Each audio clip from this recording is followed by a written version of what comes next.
awake. Tan Jinxiu opened his eyes in a hospital room, and 4 needles still attached to his arm.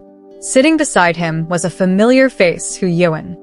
Seeing Tan Jinxiu again after 20 years was nothing short of shocking.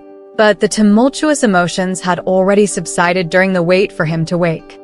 When Hu Yuan saw the message Li Yang left behind, many things had already transpired.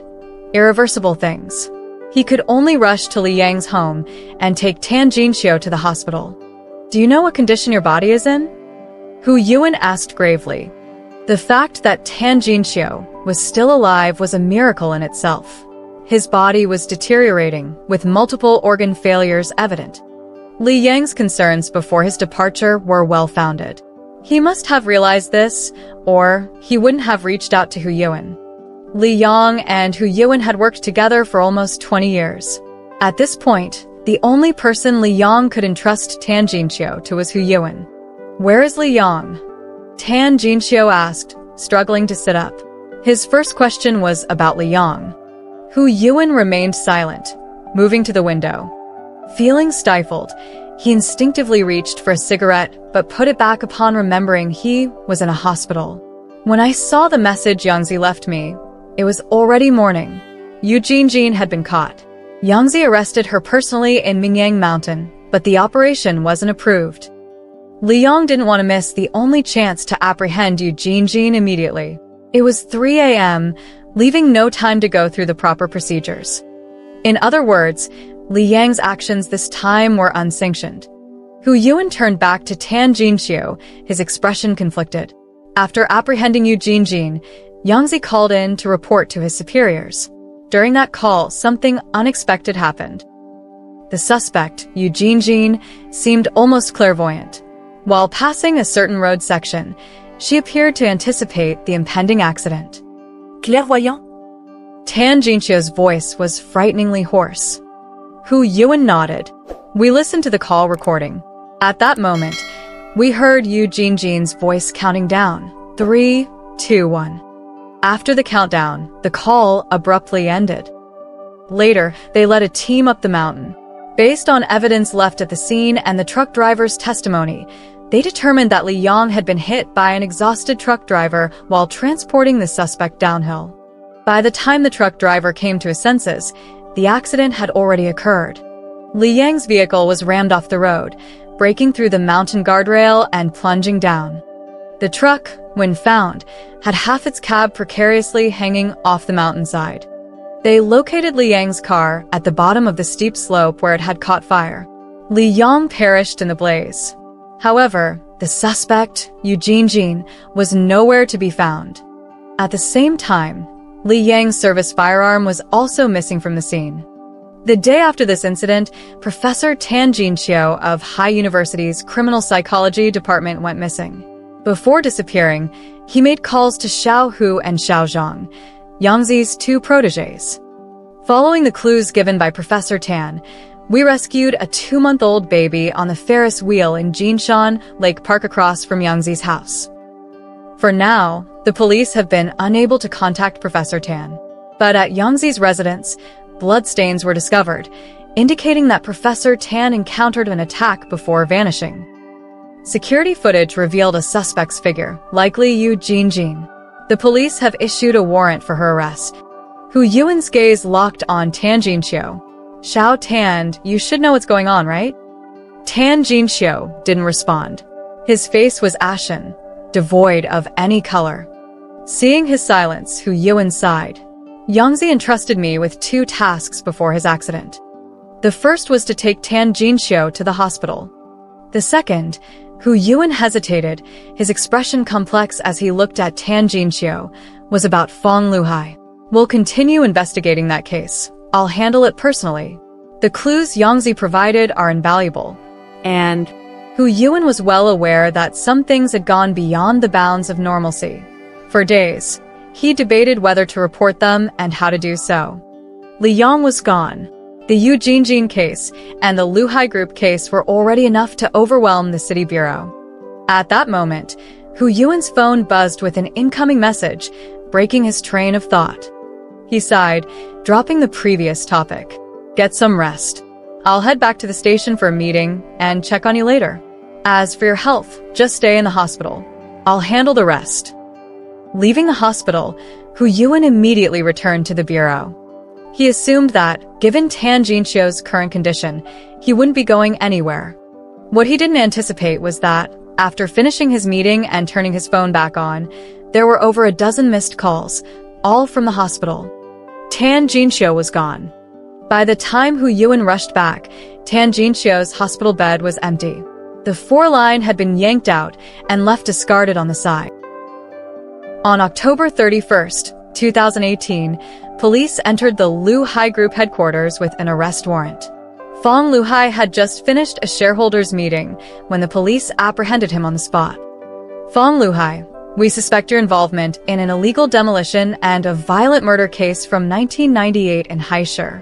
You are now formally under arrest. Please cooperate with us in our investigation," announced Hu Yuan, who personally led the team. He displayed the arrest warrant and ordered his men to take Fong away. Fong Luhai, however, remained composed.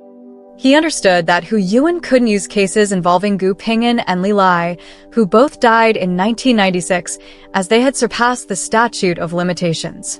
The only avenue was to implicate him in the 1998 murder-for-hire case involving Jiang Xiangjin. If that crime were confirmed, it would reopen investigations into cases that had previously surpassed the limitation period. After verifying the current date with his secretary, Fong put on a troubled expression. "You're saying this is about the illegal demolition and murder in 1998? From what I know, this case was already closed, even if you have new evidence." Years ago, the Lu Hai Group had pushed forward a manager named Zhang Rui to take the fall.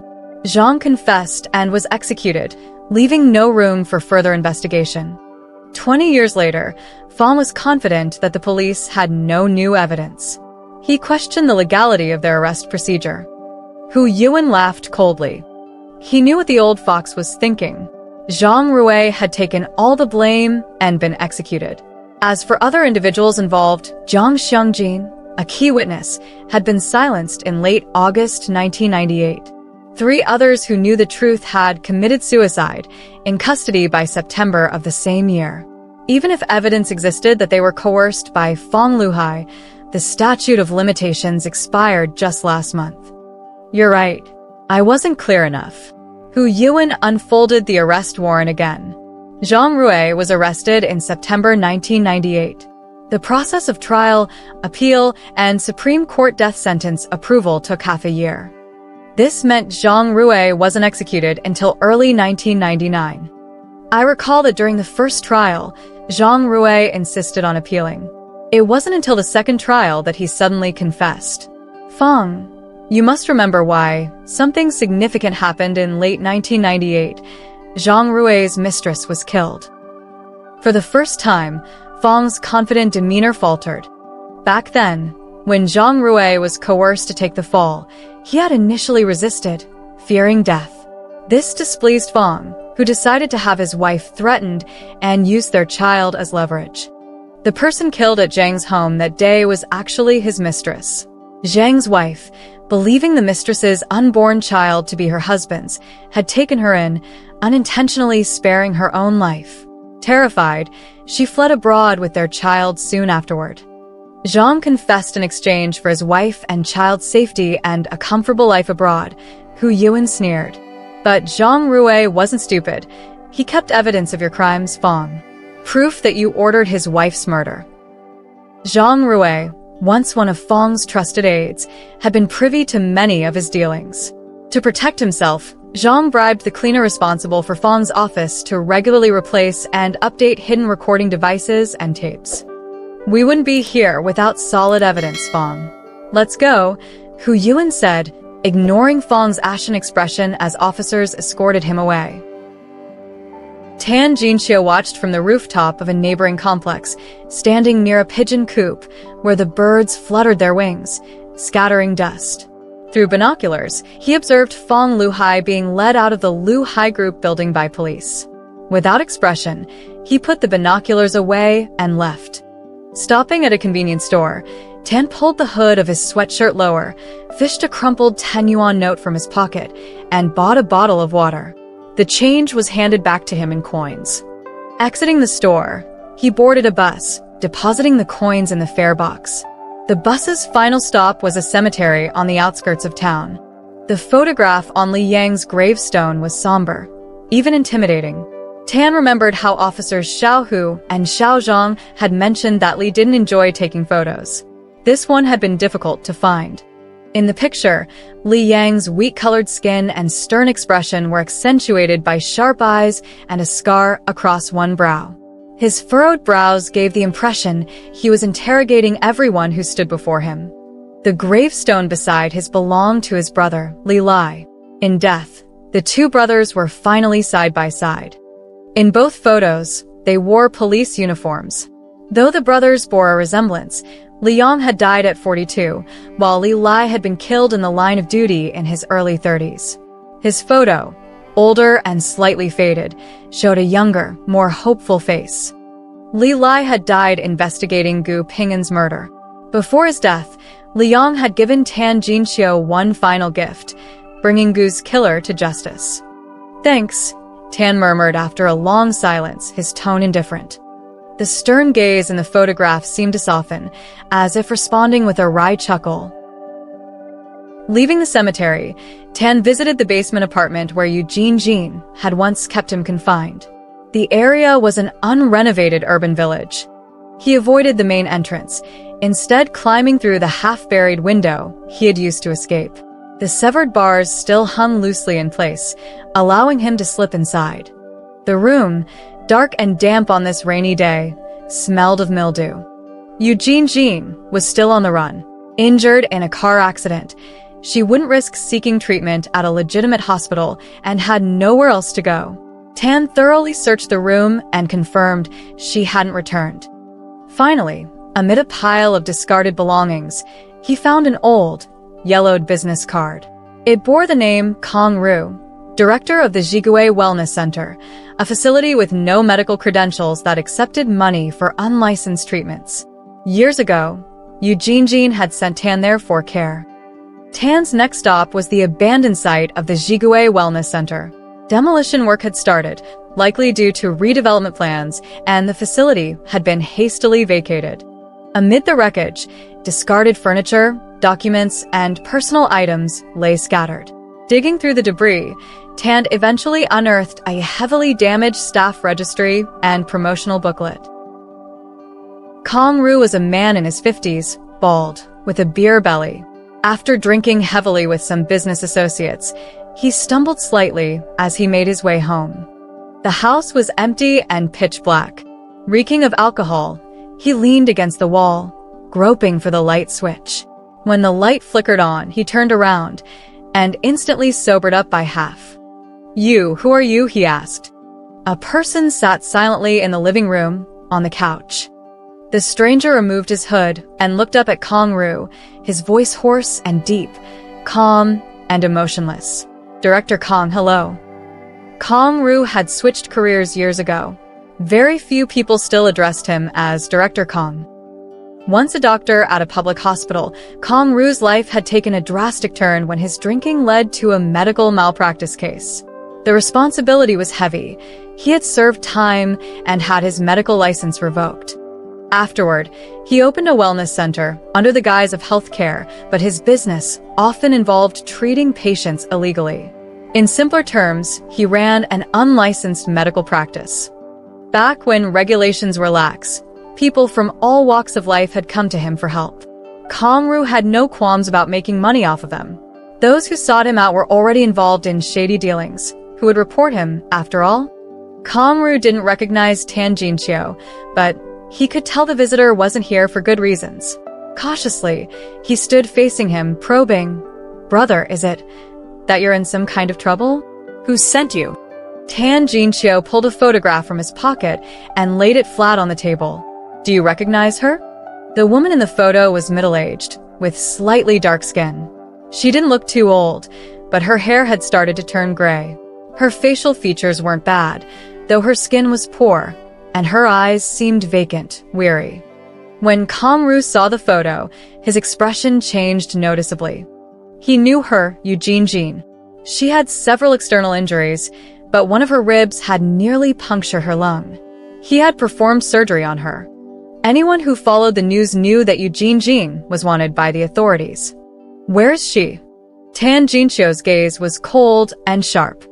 Kong-ru hesitated, then stammered. She ran. He wasn't lying. After the surgery, Yu Jinjin had stayed for 2 days before leaving. Once she could walk, she had fled. Kong-ru wasn't foolish enough to risk his life. Once she was gone, he decided to pretend he'd never seen her. Tan Jinxio didn't press further. He stood up and, without saying another word, left the room. 2019 Lunar New Year. The police had traced back to a rental property where Yu Jinjin had once lived. Over the past 2 decades, she had been renting and working under various aliases, which had made it difficult for the authorities to track her. But now, with the right leads, it was only a matter of time before they found her. Tan Jinxio, following the same trail, had already reached Kong-ru and figured out that it was only a matter of time before the police would trace the wellness center, Jigue Health Center. Kong-ru, aware that the net was closing in on him, knew he couldn't stay in High City anymore. Once the authorities discovered his involvement, he'd likely spend the rest of his life in prison. Using old contacts, Kong-ru hastily arranged for an escape route, rushing back to his apartment to collect gold bars, cash, and the overseas bank cards and accounts he had secretly opened over the past few years. But as soon as he opened the door, he froze. Yu Jinjin was sitting inside. Despite the cold, she was eating steamed buns with cold water, one-handed.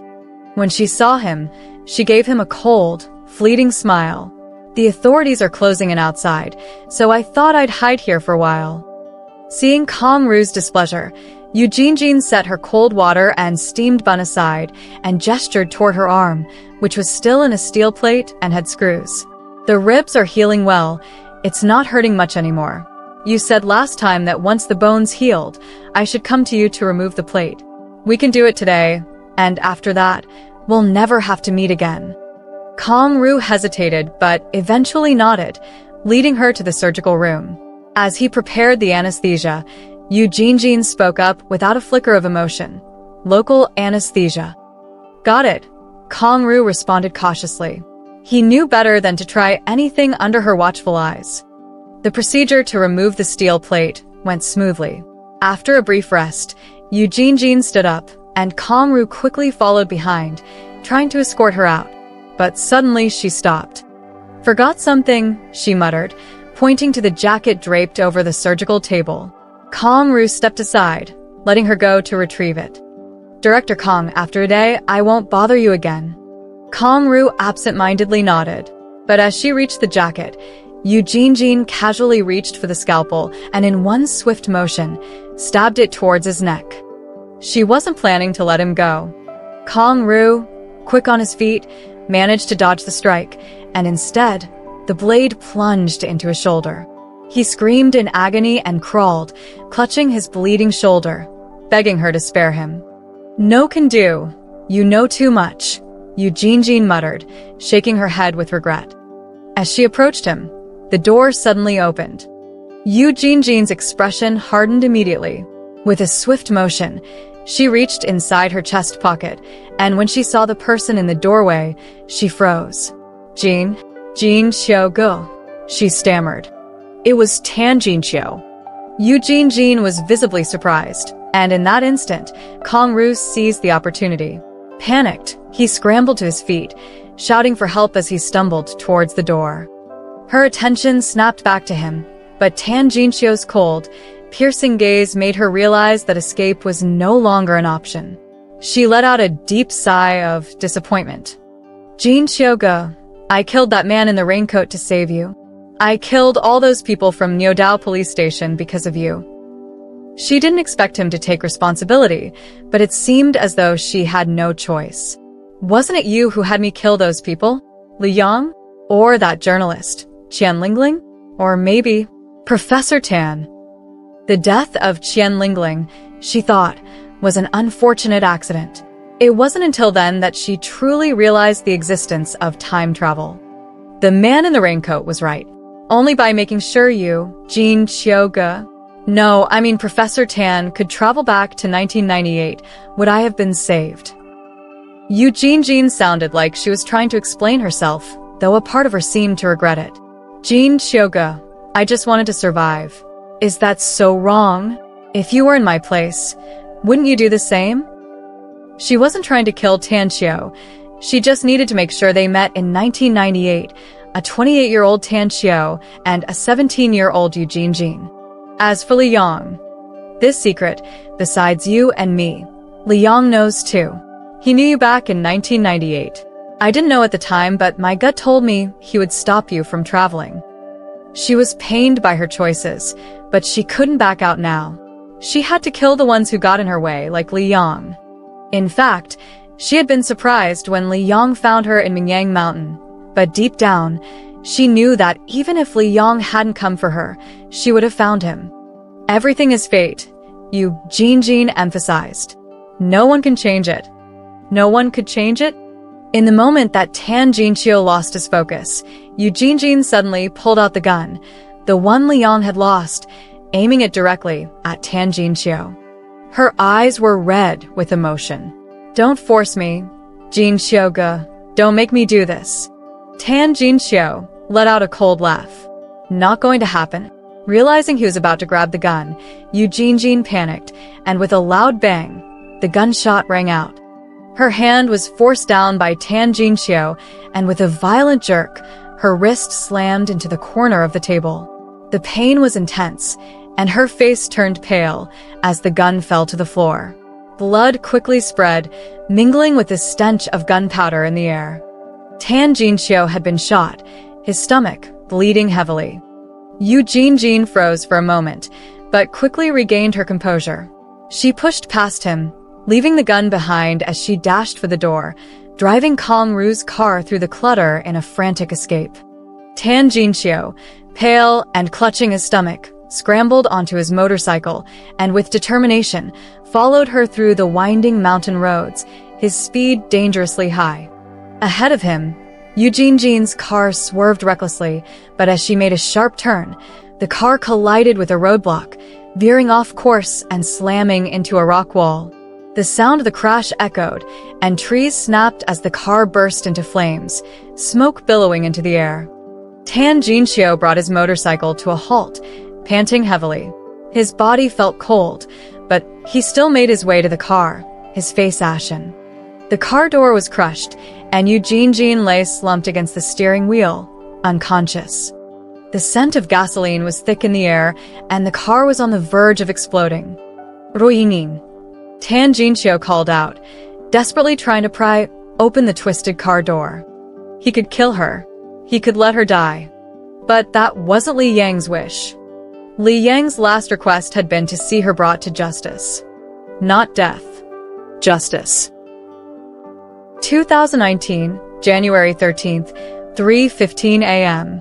Tan Jinxiu dragged Yu Jinjin out of the car, doing his best to shorten the time spent near the car wreck that was about to explode. Jin Xioge. Yu Jinjin's weak voice coincided with the loud sound of the car's explosion. Tan Jinxiu paused for a moment. The next second, he saw Yu Jinjin push him away and charge toward the other side of the mountain path, where the guardrail had been damaged by the crash. She didn't want to be caught. She would rather die than be captured. Ruinin. Tan Jinxiu instinctively tried to grab her when she jumped, but in the instant he reached for her, Yu Jinjin, in her struggle, caught the Buddhist prayer bead bracelet around his wrist. Then, Tan Jinxiu grabbed at air as Yu Jinjin, along with the bracelet, fell into the pitch-black cliff below. In that moment of change, Tan Jinxiu seemed to realize something. He stood still, letting the cold mountain wind blow against him, letting the person who jumped fall into the dark abyss. So this is how it is. In 2019, Yu Jinjin, who had been running from the authorities, was found by Tan Jinxiu. During her escape, she crashed into the mountain wall and then fell into a cliff. Before dying, she received the Buddhist prayer bead bracelet from Tan Jinxiu. She wouldn't die. At the moment of her death, the bracelet would take her back to 1998. That's why Tan Jinxiu met the middle-aged Yu Jinjin in 1998, and that's why she had the same bracelet on her wrist as he did. 2019, January 13th, 3:15 a.m. Tan Jinxiu stood there frozen, as the scene seemed to flash before his eyes. The explosion of the car, Yu Jinjin suddenly waking up, and her falling into the cliff. It was as if all of this had happened before. Jinxiu ge. Boom. Yu Jinjin's voice seemed to echo the explosion, but Tan Jinxiu's first reaction was to let go of her. He stood there stiffly, retreating a few steps, his face pale and cold. You said, "The real killer of them all is me." Tan Jinxiu heard his own voice, cold and detached. This was something Yu Jinjin had said to him when he was attacked at Li Yang's residence at the age of 28. Strictly speaking, she wasn't wrong. The Buddhist prayer bead bracelet made of wood from the Buddha's altar had heard his innermost desire at the moment of his near-death, and that was why he traveled back to 1998. He had been obsessed with changing his mother's inevitable fate, which had set off a chain reaction of butterfly effects, leading to more crimes and more deaths. To save one person, he had caused the death of countless others who should never have died. His time travel was the source of all of this. Mobius strip. Tan Jinxiu's voice rang out in the howling mountain wind. Their destinies were like being trapped in a Mobius strip, with no way out, no end. Each of them was stuck in the cycle, following a predetermined path, constantly repeating this loop. Inside this cycle, this wasn't the first time he had traveled. Just like how he had experienced it at 28, with the reporter Qian Lingling's DNA mysteriously appearing in her fingernail, the invasion of his apartment, and Li Yang's strange behavior. It wasn't until he woke up after 20 years that he realized that he was the one who had caused all of this. The equipment platform outside the apartment, just a wall away from 28-year-old himself, was almost where their paths had crossed. The cycle repeated itself. Even though every time he traveled there might be subtle changes, the overall loop remained. Jinxiu ge. For some reason, Yu Jinjin seemed to panic, as if the next thing that would happen would be an irreversible change. Tan Jinxiu, with a clear mind, seemed to frighten her. She was afraid he might act rashly. Tan Jinxiu just stood there quietly, looking at Yu Jinjin, whose face was filled with fear, before silently raising his hand and removing the Buddhist prayer bead bracelet. It was the bracelet that had once carried his mother's most sincere blessing, wishing for all his desires to be fulfilled. Jinxiu ge no. Yu Jinjin grew more frantic. Tan Jinxiu had once thought that only by stopping his 28-year-old self from traveling could everything be changed. But now, his 28-year-old self had already traveled. This didn't necessarily mean everything was beyond saving. A Mobius strip has no end, meaning that any point can be the starting point. By cutting off any point, the loop no longer exists. As if knowing what Tan Jinxiu was about to do, Yu Jinjin realized how cruel this decision was. She tried several times to rush over to stop him, but it was too late. He was going to cut off the cycle, but the 28-year-old Tan Jinxiu had already traveled. Yu Jinjin couldn't understand what effect this would have on herself, but her instincts told her that she was disappearing. At the moment Tan Jinxiu made this decision, she was disappearing. No, not just disappearing, but she had never existed. Why? She couldn't understand. She had done so much. She should have been saved in 1998. Don't. Yu Jinjin saw the Buddhist prayer bead bracelet being torn apart in Tan Jinxiu's hands, the beads breaking into pieces, rolling into the dirt, and falling into the abyss. She was disappearing, watching herself vanish. She would die in the gas explosion in the family courtyard in 1998. Yu Jinjin seemed to see her own end. She was really going to die. Why? That person was me. Yu Jinjin seemed to realize something. The crazy woman she had killed in 1998 was herself. Her, at this very moment. It was the version of her that should have traveled back. The one who truly saved the 17-year-old Yu Jinjin was not the Tan Jinxiu who traveled back, but the version of her who was supposed to die in 2019, yet went to 1998. Time travel no longer existed. She wouldn't appear in 1998, and the 17-year-old Yu Jinjin wouldn't be saved. Everything had changed. Yu Jinjin vanished. Tan Jinxiu looked down and saw himself vanishing as well. September 2018. Guling woke up in his apartment. The sky was overcast. Before opening the curtains, he turned on the TV. The news was currently playing on the screen. However, Guling's attention wasn't on the TV. He stood by the window, quietly staring at the gray sky. The color scheme of the apartment was cold, black, white, and gray. It was spotless and neat to the point that it seemed a little devoid of life. On the TV, the news continued. Recently, a male body was discovered in Lianhe County, a district under Haisher, drawing widespread attention. The police have arrived at the scene. Guling's gaze shifted to the screen. In the news background, forensic officers were talking to each other while handing over a hatchet from the evidence bag. At that moment, Guling was intently staring at the figure of Li Yang appearing in the background of the news. Seeing Li Yang made Guling recall the dreams he had. It was a very long dream, so real it felt like it really happened. It was almost time. Guling changed into his outer clothes. The plain white shirt, freshly pressed, was the simplest style. He buttoned it to the second button from the top, leaving the collar slightly open to reveal his slim collarbones. The cuffs were rolled up, and the hands of the metal watch on his wrist moved slowly. His features were clear but soft, his facial contours not sharp but deep and reserved. His skin was pale with a cool tone, and a pair of frameless glasses sat on his high nose bridge. Beneath the cold lenses, his deep brown eyes were calm and indifferent, revealing a sense of detachment. His jawline was clean, and beneath his earlobe, there was a small black mole, offering a contrast to the coldness of his demeanor, giving him an unexpectedly graceful charm. Before heading to Haisher University, Guling first visited his mentor, a leading figure in criminal psychology who had always taken care of him. The mentor was elderly now, and Guling, his last disciple, had become one of the youngest associate professors at Haisher University. But the mentor still asked him the same question as when they first met. "I remember asking you why you chose criminal psychology as your path. Do you remember what you said?" Guling paused, then nodded.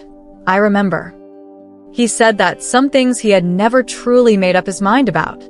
Tan Jinhui, his mother, had died the year Guling took the college entrance exam. It was a pity, liver damage, and she ultimately passed away from illness. When dealing with his mother's affairs, he discovered her secret, an iron box buried in a flower pot, inside which were 3 finger bones. For years, he had been trying to uncover the truth. He wanted to know what Tan Jinhui had experienced and what she had been thinking. "Have you made up your mind now?" Guling smiled lightly. "Perhaps I know what I should do now." Li Yang received a package, an iron box. Inside the box were 3 finger bones. "Who sent this?" Xiao Hu mumbled softly. "Master, isn't the sender's address right there on the label?" The sender was Guling, associate professor of criminal psychology at Haisher University. Li Yang didn't say anything. He quickly walked into his office, where a whiteboard was filled with clues he had pieced together over the years. The board displayed a web of connections and relationships. The names Gu Pingon, Fong Luhai, and Li Lai stood out, and beside Fong Luhai's name, the words trace period were highlighted. Under trace period, the words breakthrough, Zhang Rui were specially noted. In the relationship chart connected to Gu Pingon, there was a name that led to Tan Jinhui. Connected to Tan Jinhui were the 5 victims who died in 1998, Fong Ding, Liao Dahai, Peng Yu, and the mother-daughter victims Yu A Fong, who died in a gas explosion in a cement factory's residential compound. Due to the lack of key evidence and the fact that Tan Jinhui had died 10 years ago, investigations into these cases had made little progress. Master. Xiao Hu's knock interrupted Li Yang's thoughts. "Come in." Li Yong called out. Xiao Hu entered the room and noticed that Li Yong was again staring at the case analysis board. He couldn't help but mutter, "Master, these cases happened over 20 years ago. Why are you still going over them now?" New key evidence has come up, which gives enough reason to reopen the investigation into the 1998 cases. "Draft a report for me, and I'll deliver it myself," Li Yong said, grabbing his coat and heading for the door. "Oh, by the way, do you know where Professor Gu is right now?" Xiao Hu checked his watch. "You mean Professor Gu? He's probably in class at this time." Li Yong nodded and didn't say anything else. He left straight for Haisher University. When he arrived, Guling was still in class. Li Yong waited outside the door until the class ended. When Guling came out, Li Yong called out, "Professor Gu." Guling stopped and turned to face him. There was no surprise on his face. "Captain Li." Li Yong opened his mouth as if to say something, but as soon as their eyes met, he froze. Strange images seemed to flash through his mind. "Shall we talk?" Li Yong raised his chin slightly, signaling. Guling's face remained indifferent. "Okay." The two found a cafe near the university. Li Yong casually sat down and tried to light a cigarette. Guling didn't even lift his eyelids. "No smoking here." "Oh, so Professor Gu has asthma and can't stand the smell of smoke," Li Yong teased, reluctantly putting the cigarette back into the pack. "All right, let's talk about those 3 finger bones." The conversation lasted 3 to 4 hours and was only interrupted by a phone call. It was a call from Zhou Xiaoyan, who immediately began complaining. "Yangge, what's going on? Didn't we agree to celebrate Lao Liao's birthday? Everyone's here, and you're the only one missing." In the background, Qi Feng's voice jokingly came through. "The great man is busy. Captain Li's always running around. How often can we actually meet?" Wang Daqing grabbed the phone and urged, "Hurry up, Yangzi. Master's getting mad."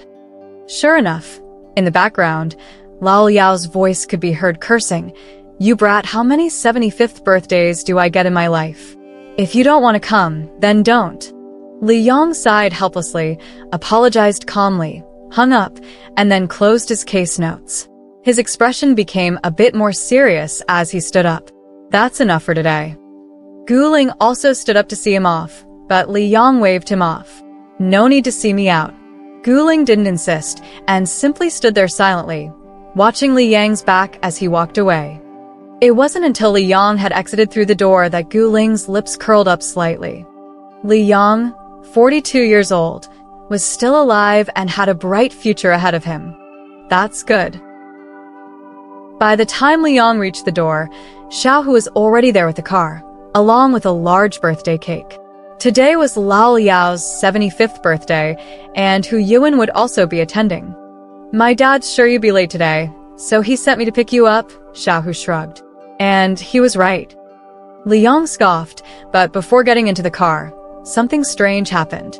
He turned around and looked toward the cafe, his expression momentarily clouded, a bit complex.